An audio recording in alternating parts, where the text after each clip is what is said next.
Hi guys! Welcome to Best Friend's Kitchen! If you are new to our channel, please subscribe so you will get updated for our future videos.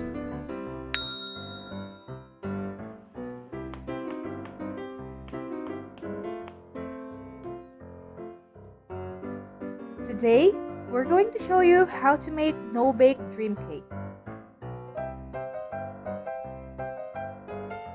Eto nga pala yung mga ingredients for this recipe.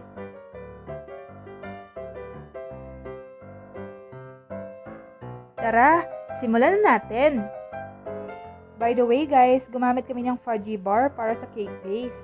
Pwede rin naman kayong gumamit ng ibang brand ng chocolate bar cake na gusto nyo. First, i-remove nyo lang yung Fudgee Barr sa packaging.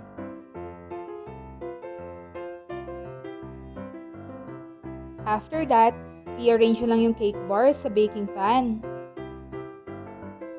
Pwede nyong hiwain yung cake bars para mag-fit sa pan natin. Parang nagbubuo lang kayo ng puzzle. Pagkatapos, iset aside nyo muna ang mga ito. Ngayon, i-prepare naman natin ang chocolate pudding layer.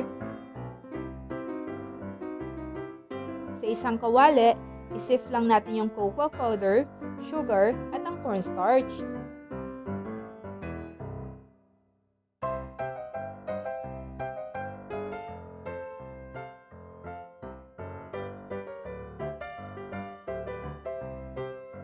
After that, i-add nyo na yung fresh milk.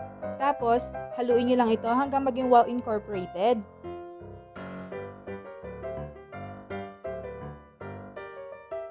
After that, lutuin nyo lang ito sa mahinang apoy for 5 to 8 minutes or until maging malapot yung mixture natin.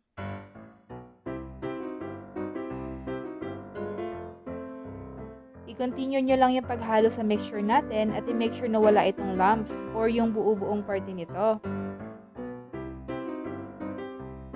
Then, i-add nyo na yung butter at hayaan nyo itong mag-melt completely. At ayan, ready na ang chocolate pudding natin.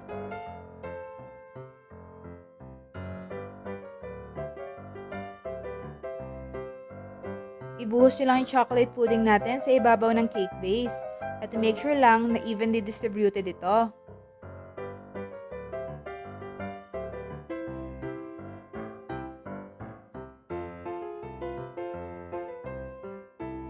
After that, i-cover nyo lang ito ng aluminum foil at i-place sa freezer for 30 minutes. By the way guys, if you still haven't subscribed to our channel, please do so. Just click the subscribe button and hit the notification bell.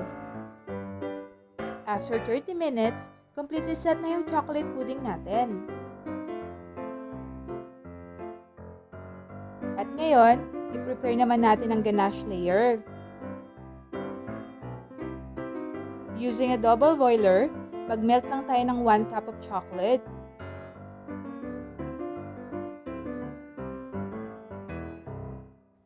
Kapag completely melted na yung chocolate, i-remove nyo lang ito from the heat. Ibuhos nyo lang yung chocolate ganache sa ibabaw ng chocolate pudding natin.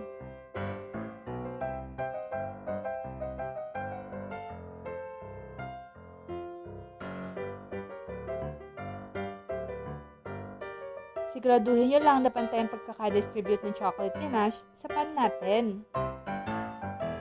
After that, i-cover nyo lang ito ng aluminum foil at i-place sa freezer for 1 to 2 hours.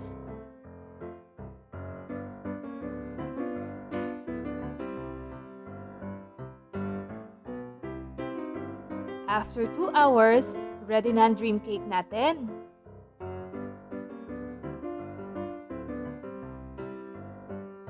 Mag-dust lang kayo ng cocoa powder sa ibabaw at pwede nyo na itong iserve.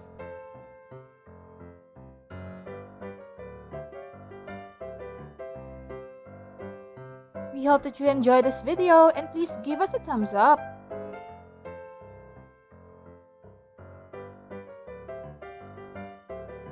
You can also comment down below if you want to request recipes that we can feature on our next vlogs. Paki-share na rin ang video ito para everybody happy. Thank you so much for watching! Don't forget to subscribe! Bye guys! Till our next vlog!